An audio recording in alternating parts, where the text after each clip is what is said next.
ओम शांति। आज 18 अगस्त 2022 के बाबा के साकार महावाक्य। बाबा कहते, मीठे बच्चे, तुम हो रूहानी सर्जन और प्रोफेसर। तुम्हें हॉस्पिटल कम यूनिवर्सिटी खोल अनेकों का कल्याण करना है। प्रश्न है, बाप भी धर्म स्थापन करते और अन्य धर्म स्थापक भी धर्म स्थापन करते, दोनों में अंतर क्या है? उत्तर है, बाप सिर्फ धर्म स्थापन करके वापस चले जाते, लेकिन अन्य धर्म स्थापक अपनी प्रारब्ध बना कर जाते हैं। बाप अपनी प्रारब्ध नहीं बनाते। अगर बाप भी अपनी प्रारब्ध बनाए तो उन्हें भी कोई पुरुषार्थ कराने वाला चाहिए। बाप कहते, मुझे बादशाही नहीं करनी है, मैं तो बच्चों की फर्स्ट क्लास प्रारब्ध बनाता हूँ। सोचो, बाबा खुद अपनी प्रारब्ध नहीं बनाते, हम बच्चों की फर्स्ट क्लास प्रारब्ध बनाते हैं। तो देखो उस परमात्मा का प्रेम कितना निस्वार्थ है। अभी गीत है, रात के राही थक मत जाना, सुबह की मंजिल दूर नहीं। बाबा कहते, ओम शांति। गीत जैसे कि बच्चों ने बनाया है, गीत का अर्थ तो और कोई जान भी ना सके। बच्चे जानते हैं कि अब घोर अज्ञान अंधियारा पूरा होता है। धीरे धीरे अंधियारा होता गया है द्वापर युग से। इस समय कलयुग अंत में कहेंगे घोर अंधियारा। अभी तुम राही बने हो सोजरे में जाने के लिए अथवा शांति धाम पियर घर जाने के लिए। वे है पावन पियर घर और ये है पतित पियर घर। प्रजापिता में भी जो पियू बैठा है उनको तुम बाप कहते हो। वे तुमको पावन बनाकर अपने घर परम धाम ले जाते हैं। पिता वह भी है, पिता ये भी है। वे है निराकार, ये है साकार। बच्चे कहने वाला सिवाय बेहद के बाप की और कोई हो न सके। बाप ही कहते हैं, क्योंकि बच्चों को साथ घर ले जाना है, पवित्र बनाया और नॉलेज दी। बच्चे समझते हैं कि पवित्र तो जरूर बनना है, बाप को याद करना है, बाप शिव बाबा भगवान को याद करना है और सारी सृष्टि चक्र को याद करना है। इस ज्ञान से तुम एवर वेल्दी बनते हो, माना एकदम हम साहूकार बन जाते हैं। भारत में जब स्वर्ग था तो स्वर्ग में हम बहुत साहूकार बन जाते हैं। यहाँ जो अमेरिका वगैरह है वो भी उस स्वर्ग के आगे फेल है। जितने भी अमेरिका की धन दौलत सब है ना, वो सब भी फेल है सत्युग के आगे। तो हम ऐसे सत्युग में रहने वाले हैं, हम ऐसे सत्युग पर राज्य करने वाले देवी देवता लक्ष्मी नारायण हैं। तो हम बाबा कहते कि इस ज्ञान से हम एवर हेल्दी बनते हैं। कोई कहते हैं कि हमारे लिए कोई सेवा बोलो। सेवा यही है कि 3 पैर पृथ्वी को देकर उसमें रूहानी कॉलेज और हॉस्पिटल खोलो, बस। तो उन पर कोई बोझा भी नहीं पड़ेगा। इसमें मांगने की तो कोई बात ही नहीं। राय देते हैं कि अगर तुम्हारे पास पैसे हैं तो रूहानी हॉस्पिटल खोलो। ऐसे भी बहुत हैं जिनके पास पैसे नहीं हैं, वे भी हॉस्पिटल कम यूनिवर्सिटी खोल सकते हैं। आगे चल तुम देखेंगे कि बहुत हॉस्पिटल खुल जाएंगे। तुम्हारा नाम रूहानी सर्जन लिखा होगा। रूहानी सर्जन और प्रोफेसर। रूहानी कॉलेज व हॉस्पिटल खोलने में कुछ भी खर्चा नहीं है। मेल अथवा फीमेल दोनों रूहानी सर्जन अथवा प्रोफेसर बन सकते हैं, क्योंकि ये हमारा धंधा क्या है, अपना रास्ता जो है हमको रास्ता मिल गया है कि हमको पतित से पावन बनना है, 16 कला संपूर्ण बनना है, हमको बाबा की याद में रहना है। तो इसी रास्ते को औरों को भी बताना है, तो ये ज्ञान औरों को भी बताने का हमारा धंधा है। तो मेल अथवा फीमेल दोनों रूहानी सर्जन अथवा प्रोफेसर बन सकते हैं। आगे फीमेल नहीं बनती थी। व्यवहार कार्य पुरुषों के हाथ में था। आजकल तो माताएं निकली हैं, तो अब तुम भी ये रूहानी सर्विस करते हो, ज्ञान की चटक लगी हुई हो, फिर किसको भी समझाना बड़ा सहज है। घर पर बोर्ड लगा दो, कोई बड़ी हॉस्पिटल कोई छोटी भी होती है। अगर देखो कि बड़ी हॉस्पिटल में ले जाने वाला पेशेंट है तो बोलना चाहिए कि चलो हम आपको बड़ी हॉस्पिटल में ले चलें, वहाँ बड़े बड़े सर्जन हैं। छोटे सर्जन बड़े सर्जन के पास भेज देते हैं, अपनी फीस ले लेते हैं, फिर समझते कि ये मरीज ऐसा है, इसको बड़ी हॉस्पिटल में ले जाना चाहिए, ऐसी राय देते हैं। तो ऐसे सेंटर खोल, बोर्ड लगा दो, तो मनुष्य वंडर खाएंगे ना। ये तो कॉमन समझने की बात है। कलयुग के बाद सतयुग जरूर आता है। कलयुग के बाद अंधियारी रात के बाद सूझ रात होगा ना, तो कलयुग के बाद सतयुग जरूर आता है। भगवान बाप शिव बाबा ही नई सतयुगी दुनिया स्थापन करने वाला है। ऐसा बाप मिल जाए तो हम क्यों न वर्षा लेवें स्वर्ग की बादशाही का। मन वचन कर्म से इस भारत को सुख देना है। मन वचन कर्म सो भी रूहानी, मन सार्थात याद, और वचन तो सुनाते ही दो हैं, मन मना भव और मध्याजी भव। बाप और वर्षी, बाप है शिव बाबा और वर्षा है स्वर्ग की बादशाही। तो बाप और वर्षी को याद करो, दो वचन हुए ना। वर्षा कैसे लिया, कैसे गवाया, ये है चक्र का राज।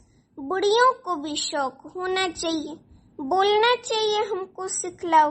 बूढ़े बूढ़े भी समझा सकते हैं, जो और कोई विद्वान पंडित आदि नहीं समझा सकते। तब तो नाम बाला करेंगे। चित्र भी बहुत सहज है, कोई की तकदीर में नहीं है तो पुरुषार्थ करते नहीं है। सिर्फ ऐसा नहीं समझना कि मैं बाबा की हो गई। हाँ, वे तो आत्माएं बाप की हैं। आत्माओं का बाप परमात्मा है, ये तो सेकंड की बात है।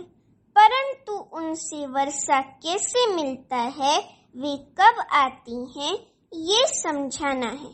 आएंगे भी संगम पर, समझाते हैं कि सतयुग में तुमने इतने जन्म लिए, त्रेता में इतने जन्म, 84 जन्म का चक्र पूरा किया। अब फिर से स्वर्ग की स्थापना होनी है। सतयुग में और कोई दूसरे धर्म होते नहीं। कितनी सहज बात है। दूसरों को समझाने से खुशी बहुत होगी, तंदुरुस्त हो जाएंगे, क्योंकि आशीर्वाद मिलती है ना। बुढ़ियों के लिए तो बहुत सहज है, ये दुनिया के अनुभवी भी हैं। किसको ये बैठ समझाएं तो कमाल कर दिखाएं। सिर्फ बाप को याद करना है और बाप से स्वर्ग की बादशाही का वर्षा लेना है। जन्म लिया और मुख से मम्मा बाबा कहने लगती हैं, तुम्हारे ऑर्गन्स तो बड़े बड़े हैं, तुम तो समझकर समझा सकते हो। बुढ़ियों को बहुत शौक होना चाहिए कि हम तो बाबा का नाम बाला करें और बहुत मीठा बनना चाहिए। मोह ममत्व निकल जाना चाहिए। मरना तो है ही, बाकी 2-4 रोज जीना है, तो क्यों ना हम एक से ही बुद्धि योग रखें, एक शिव बाबा से ही बुद्धि योग रखें। जो भी समय मिले बाप की याद में रहें और सब तरफ से ममत्व मिटा देवें। 60 वर्ष के जब होते हैं तो वानप्रस्थ लेते हैं। वे तो बहुत अच्छा समझा सकते हैं। नॉलेज धारण कर फिर दूसरों का भी कल्याण करना चाहिए। अच्छे अच्छे घर की बच्चियां ऐसा पुरुषार्थ कर और घर में जाकर समझाएं तो कितना न नामाचार निकले। पुरुषार्थ कर सीखना चाहिए, शौक रखना चाहिए। ये नॉलेज बड़ी वंडरफुल है। बोलो, देखो, कलयुग अब पूरा होता है, सबका मौत सामने खड़ा है।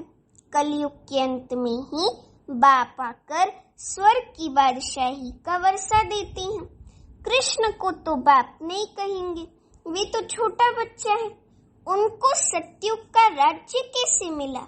जरूर पास्ट जन्म में ऐसा कर्म किया होगा, तभी तो अगले जन्म में राज्य मिला। तुम समझा सकते हो कि बरोबर इन्होंने पुरुषार्थ से ये प्रारब्ध पाई है। कलयुग में पुरुषार्थ किया, सतयुग में प्रारब्ध पाई है।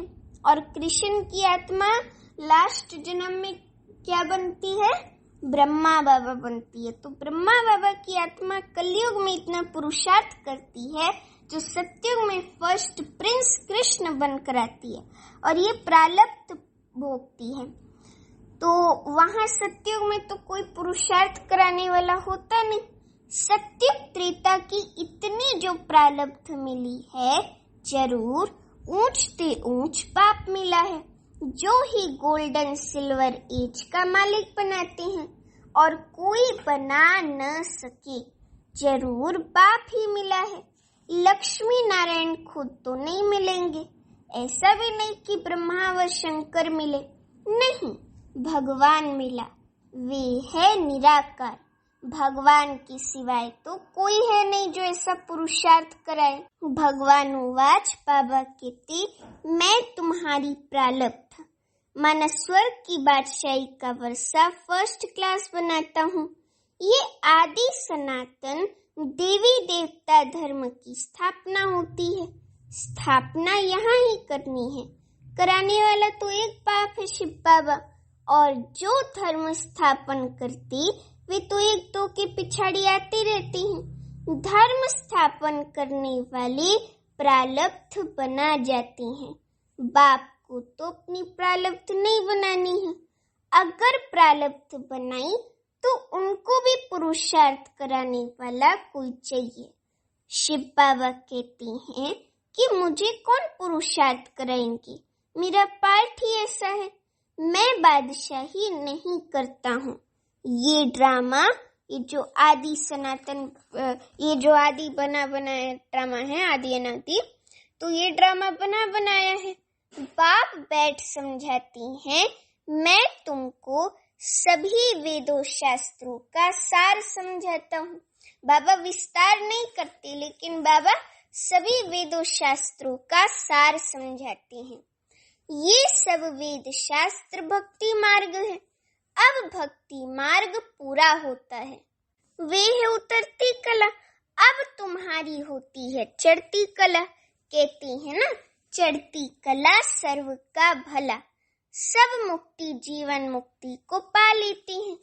फिर पीछे 16 कला से उतरती उतरती 9 कला में आना है। ग्रहण लग जाता है ना, जैसे सूर्य ग्रहण होता है, चंद्र ग्रहण होता है, तो उसको इंग्लिश में बोलते हैं सोलर एक्लिप्स, फिर ऐसे बोलती हैं, ठीक है। तो बाबा कहते कि ऐसे ग्रहण लग जाता है। ग्रहण थोड़ा थोड़ा होकर लगता है, थोड़ा थोड़ा होकर फिर ज्यादा लगता है। ये तो है बेहद की बात। अभी तुम संपूर्ण बनते हो, फिर त्रेता में 2 कला कम होती है तो 14 कला बनते हो। थोड़ा कला कम, थोड़ा काला बन पड़ती हैं। इसलिए पुरुषार्थ सतयुग की राजाई के लिए करना है। कम क्यों लेवे, हम तो पूरा लेंगे ना, तो कम क्यों लेवे। परंतु सभी तो इम्तिहान पास नहीं कर सकते जो 16 कला संपूर्ण बने। बच्चों को पुरुषार्थ करना और कराना है। इन चित्रों पर बहुत अच्छी सर्विस हो सकती है, बड़ा क्लियर लिखा हुआ है। बोलो बाप शिव बाबा स्वर्ग की रचना रचते हैं, तो फिर हम नर्क में क्यों पड़े हैं। ये पुरानी दुनिया नर्क है ना, इसमें दुख ही दुख है। फिर जरूर नई दुनिया सतयुग आना चाहिए, फिर जरूर नई दुनिया सतयुग आना चाहिए। बच्चे निश्चय बुद्धि हैं, यहाँ कोई अंधश्रद्धा की बात नहीं। कोई भी कॉलेज में अंधश्रद्धा की बात नहीं होती। एम ऑब्जेक्ट सामने खड़ी है। हमारी एम ऑब्जेक्ट क्या है? लक्ष्मी नारायण देवी देवता बनने की। तो एम ऑब्जेक्ट सामने खड़ी है। उन कॉलेज आदि में इस जन्म में पढ़ते हैं। इस जन्म में ही प्रारब्ध पाते हैं, बड़ी पोस्ट पाते हैं, बड़ा पद पाते हैं। तो इसी जन्म में प्रारब्ध पाते हैं उस पढ़ाई का। यहाँ इस पढ़ाई की प्रारब्ध विनाश के बाद दूसरे जन्म में तुम पाएंगे। देवताएं कलयुग में आ कैसे सकते? बच्चों को समझाना बड़ा सहज है। चित्र भी बड़े अच्छे बनाए हुए हैं।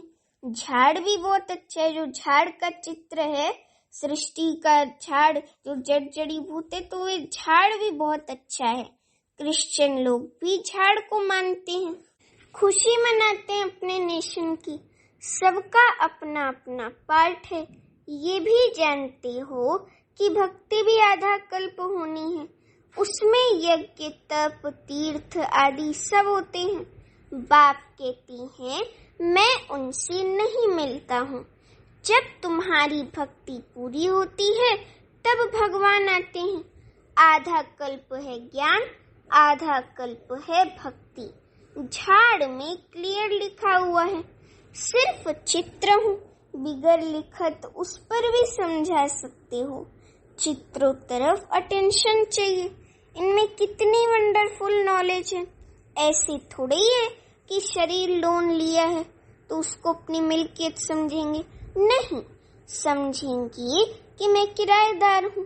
ये ब्रह्मा खुद भी बैठे हुए हैं, उनको भी बिठाना है। जैसे किसी मकान में खुद मालिक भी रहते हैं और किराएदार भी रहते हैं। बाबा तो सारा समय इसमें नहीं रहेंगे। शिव बाबा तो सारा समय ब्रह्मा तन में नहीं रहेंगे ना। इनको हुसैन का रथ कहा जाता है। इनको माना ब्रह्मा को हुसैन का रथ कहा जाता है। जैसे क्राइस्ट की आत्मा ने किसी बड़े तन में प्रवेश कर क्रिश्चियन धर्म स्थापन किया ना। क्रिश्चियन धर्म स्थापन। छोटेपन में शरीर दूसरे का था, वे छोटेपन में अवतार नहीं था। नानक में भी पीछे सोल प्रवेश कर सिख धर्म स्थापन करती है। ये बातें वे लोग समझ नहीं सकते हैं। ये बहुत समझ की बातें हैं। पवित्र आत्मा ही आकर धर्म स्थापन करती है। अभी कृष्ण तो है सतयुग का पहला प्रिंस। उनको द्वापर में क्यों ले गए हैं? सतयुग में लक्ष्मी नारायण का राज्य दिखाते हैं। ये भी तुम जानते हो। ये भी कौन जानते हैं? ये भी तुम जानते हो। राधे कृष्ण ही लक्ष्मी नारायण बनते हैं, फिर विश्व के मालिक बनते हैं। उनकी राजधानी कैसे स्थापन हो, ये किसकी बुद्धि में नहीं है। तुम जानते हो, बाप एक ही बार ब्रह्मातन में अवतरित होते हैं। एक ही बार इस ब्रह्मातन में अवतरित होते हैं। पतितों को पावन बनाते हैं। कृष्ण जयंती पर भी सिद्ध करना है कि श्री कृष्ण ने तो ज्ञान दिया नहीं, जिसने उसको बनाया। पहले तो उनकी जयंती मनानी चाहिए। शिव जयंती पर मनुष्य व्रत आदि रखते हैं, लोटी चढ़ाते हैं, सारी रात जागते हैं। ये तो है ही रात। ये कलयुगी दुनिया तो है ही रात।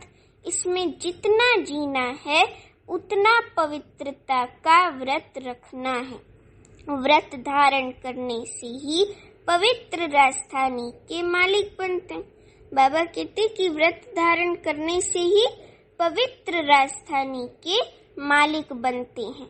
श्री कृष्ण जयंती पर भी समझाना चाहिए कि कृष्ण गोरा था, अभी सांवरा बन गया है, इसलिए श्याम सुंदर कहते हैं।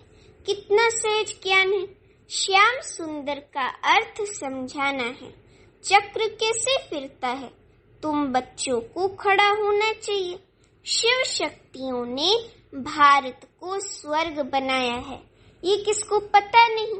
बाप भी गुप्त, ज्ञान भी गुप्त और शिव शक्तियां भी गुप्त। तुम चित्र लेकर किसी के भी घर में जा सकते हो।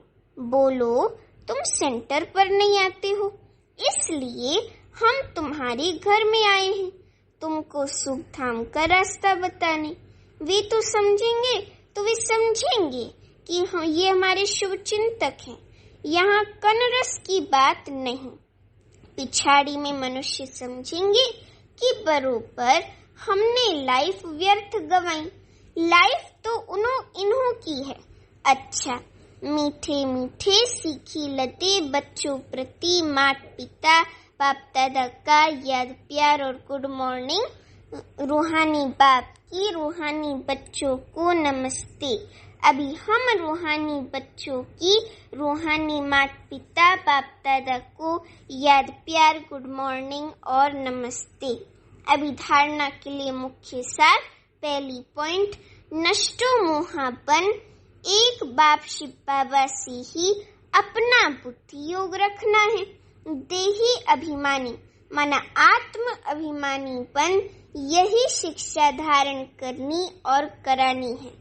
दूसरी पॉइंट, मन वचन कर्म से भारत को सुख देना है।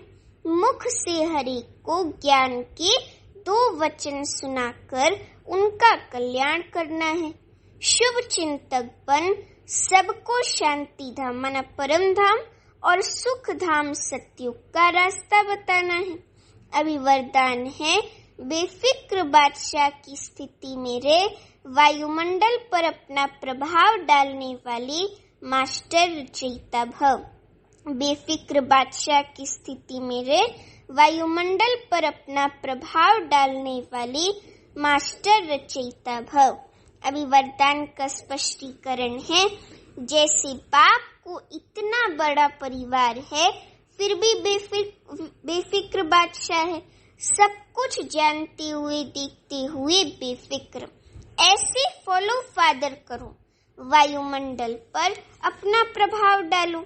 वायुमंडल का प्रभाव आपके ऊपर नहीं पड़े, क्योंकि वायुमंडल रचना है और आप मास्टर रचयिता हो। रचता का रचना के ऊपर प्रभाव हो। कोई भी बात आए तो याद करो कि मैं विजयी आत्मा हूँ। इससे सदा बेफिक्र रहेंगे, घबराएंगे नहीं। अभी स्लोगन है, प्रसन्नता की छाया द्वारा शीतलता का अनुभव करो तो निर्मल और निर्माण रहेंगे। प्रसन्नता की छाया द्वारा शीतलता का अनुभव करो तो निर्मल और निर्माण रहेंगे। अच्छा, ओम शांति।